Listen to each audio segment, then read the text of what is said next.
Senhor. Cristo, palavra de Deus. Cristo, palavra de Deus. Louvor e glória a ti, Senhor. Cristo, palavra de Deus. Cristo, palavra de Deus.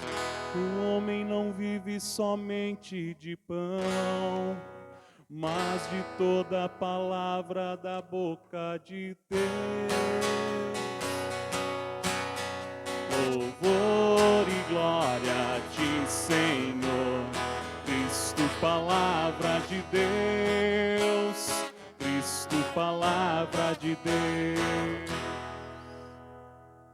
O Senhor esteja convosco. Ele está no meio de nós. Proclamação do Evangelho de Jesus Cristo segundo Mateus. Glória a vós, Senhor.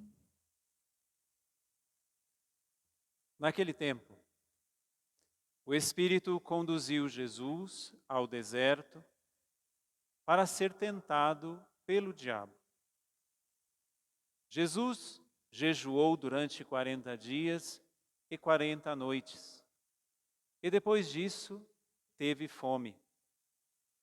Então, o tentador aproximou-se e disse a Jesus: Se és filho de Deus, manda que estas pedras se transformem em pães. Mas Jesus respondeu: Está escrito: Não só de pão vive o homem, mas de toda palavra que sai da boca de Deus. Então, o diabo levou Jesus à cidade santa, colocou-o sobre a parte mais alta do templo e lhe disse: Se és filho de Deus, lança-te daqui abaixo, porque está escrito: Deus dará ordens aos seus anjos a teu respeito, e eles te levarão nas mãos, para que não tropeces em alguma pedra. Jesus lhe respondeu: Também está escrito: Não tentarás o Senhor teu Deus. Novamente, o diabo levou Jesus para um monte muito alto. Mostrou-lhe todos os reinos do mundo e sua glória. E lhe disse: Eu te darei tudo isso, se te ajoelhares diante de mim para me adorar. Jesus lhe disse: Vai-te embora, Satanás, porque está escrito: Adorarás ao Senhor teu Deus e somente a Ele prestarás culto. Então, o diabo deixou e os anjos se aproximaram e serviram a Jesus. Palavra da salvação. Glória a vós, Senhor. Podemos nos sentar, meus irmãos, minhas irmãs. Como disse no começo da missa, a igreja ela tem tempos e tempos. E nós inauguramos na quarta-feira de cinzas um novo tempo, que durante o ano litúrgico nos é proposto, este da Quaresma.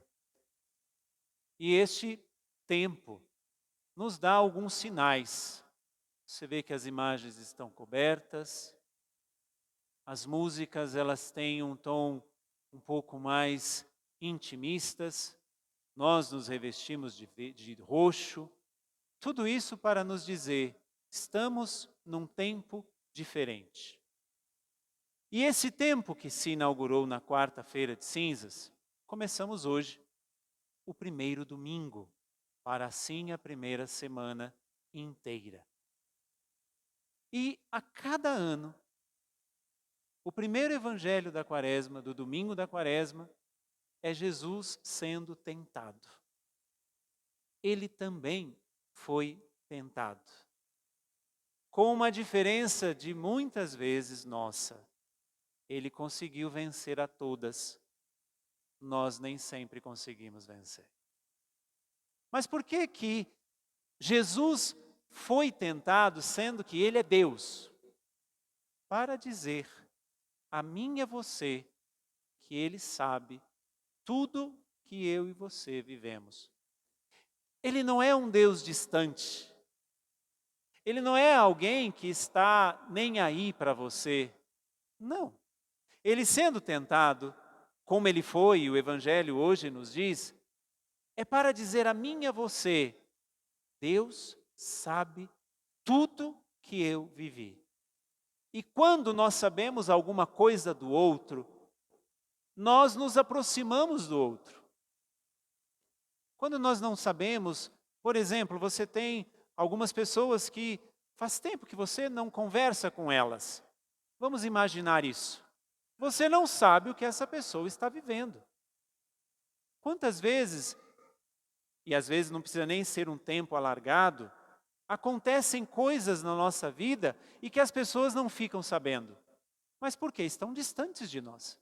Se são pessoas que estão próximas, o simples fato de saber o que estamos vivendo já nos coloca ainda mais próximos. Nós nos preocupamos, nós nos alegramos, nós nos entristecemos, nós rejubilamos. Por exemplo, o casal que hoje completa 50 anos de casado. Vocês que vêm a isto, vocês se fazem próximos deles, João e Neuza, porque vocês sabem o que é que eles estão hoje celebrando. Foi ontem, 50 anos e um dia, não é isso? Foi no dia 24 de fevereiro de 1973. 50 anos e um dia, hoje. Por que então Jesus é tentado no Evangelho? Para dizer a mim e a você, eu me aproximo de você até nisto. Eu estou próximo de você até nisto. Eu sei que durante a vida inteira vocês vão viver o que foi relatado aqui no Evangelho.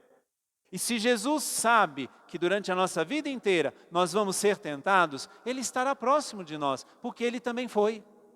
Mesmo Ele sendo Deus, Ele também foi, como eu disse, com algumas diferenças, com uma grande diferença. Ele venceu a todas as tentações. E aí aqui nos dá uma luz. Jesus, Deus. Jesus, homem. O homem Jesus foi tentado e venceu, não somente porque ele era Deus, mas também porque ele nos ensina o caminho de como vencer. Pega o Evangelho, você que está no folheto. Primeira coisa que nós precisamos entender é que o mal existe e o mal nunca, absolutamente nunca é criativo. Ele só é repetitivo. Ele repete sempre as mesmas coisas. Nas 3 situações que ele se aproxima de Jesus para tentar a Jesus, ele não vem com uma oferta. Ele vem primeiro com uma negação. Uma negação que quer colocar em dúvida se és filho de Deus. Ele primeiro provoca a própria identidade de Jesus para depois dizer, eu te oferto os reinos da terra, eu te oferto o domínio de tudo, eu te oferto tantas coisas. O diabo conosco faz do mesmo jeito. Por que que Jesus foi tentado e nos prova hoje que é possível nós vencermos como ele venceu? Quando nós não olharmos para aquilo que o diabo está nos propondo, mas principalmente para aquilo que ele está querendo que nós neguemos.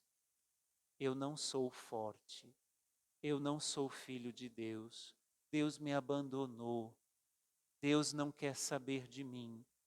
Espera aí, deixa de ser besta. Você é filho de Deus, sim. Mas negando a sua identidade, você se submete às coisas mais vergonhosas e sujas do mundo. A viver, você é chamado a viver a eternidade, mas nós nos prostramos a um momento. Nós somos chamados a viver a plenitude e nos limitamos a viver um simples prazerzinho de momento. Por isso, não olhe para o que te é proposto. E na mensagem subliminar da tentação que vivemos o dia inteiro e todos os dias, preste atenção.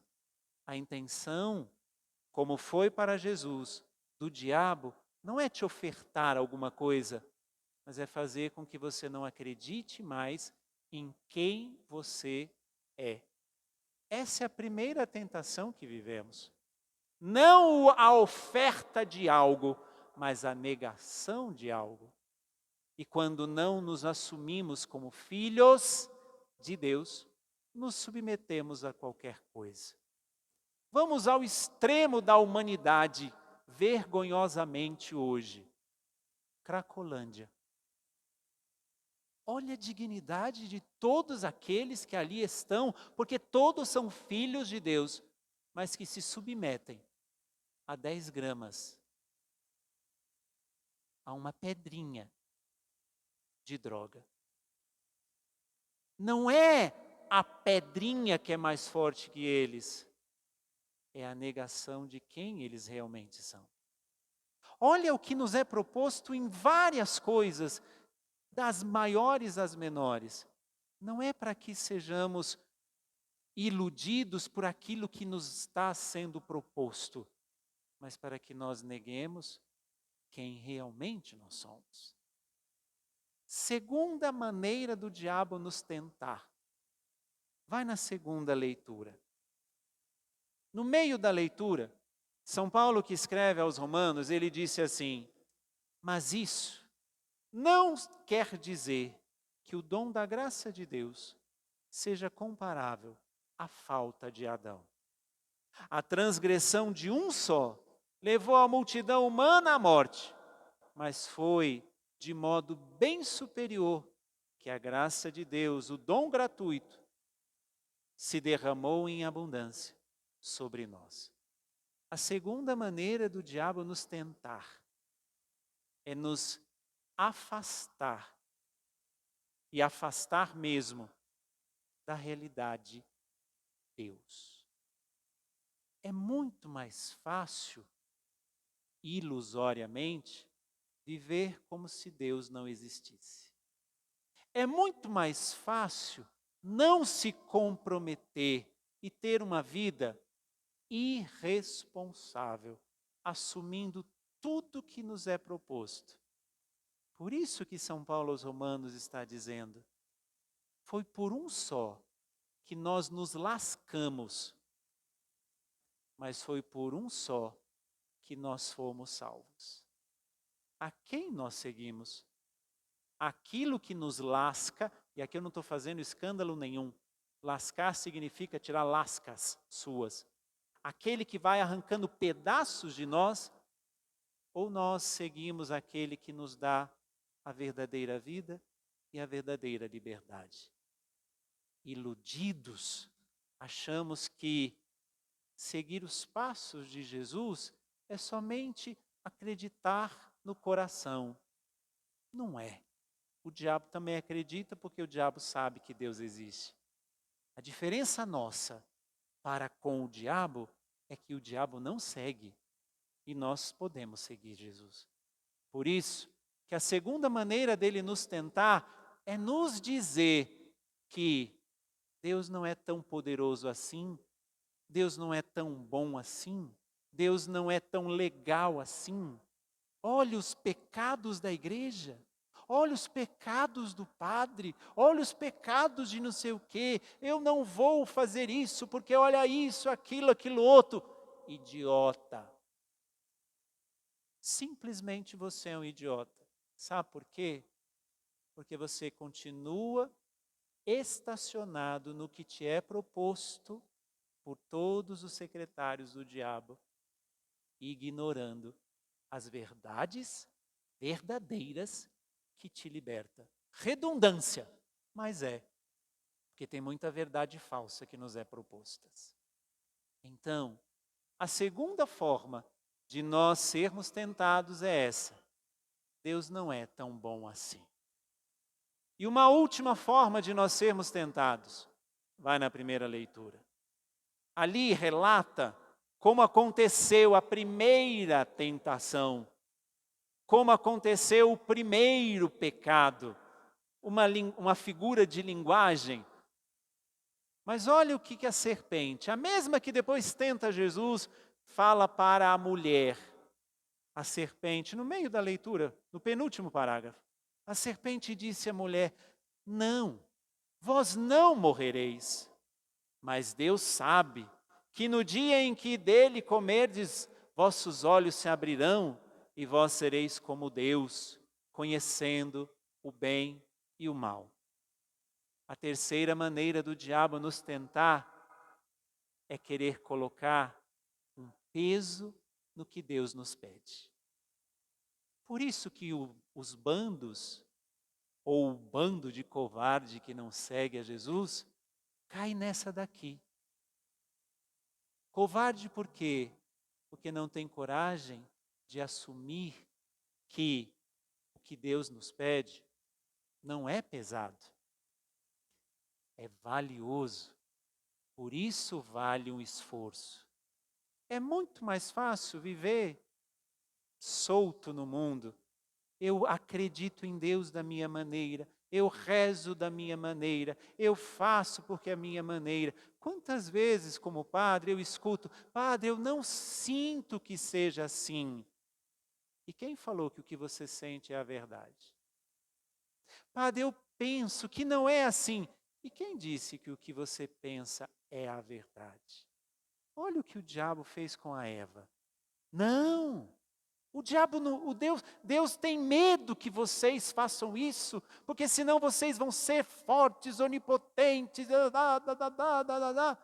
e nós, como verdadeiras ovelhas sonsas, falamos: pois é, não é que o pai da mentira está dizendo a verdade? Coitadinho de nós. Como somos coitadinhos. E o pior, viramos as costas para Deus e vamos seguindo como se Ele não existisse. Você não veio para essa missa à toa. Você veio para essa missa para tomar consciência de que o diabo não é criativo, ele é repetitivo. E como que ele faz a cada momento com cada um de nós? Ofertando alguma coisa? Não. Levando você a negar que você é filho de Deus. Negando sim, que Deus não é tão bom, que Deus não é tão poderoso assim. E principalmente, que você não precisa seguir a Deus para ser feliz. Abra bem os seus olhos e saia daqui com uma certeza. A vida é muito curta. E aqui, neste arco da igreja, sempre eu gosto de elencar isso e assim eu termino. Sempre eu gosto de enfatizar. O artista, ao pintar essa igreja, ele nos colocou, você que está aí, ele colocou a cada um de nós diante de duas realidades, que cabe a nós escolhermos: inferno ou céu. O Cristo no centro, mas quem está lá não tem acesso. Os que estão aqui têm acesso. A vida é sempre uma escolha e cabe a cada um de nós escolhermos, não amanhã, porque ninguém sabe se o amanhã existirá.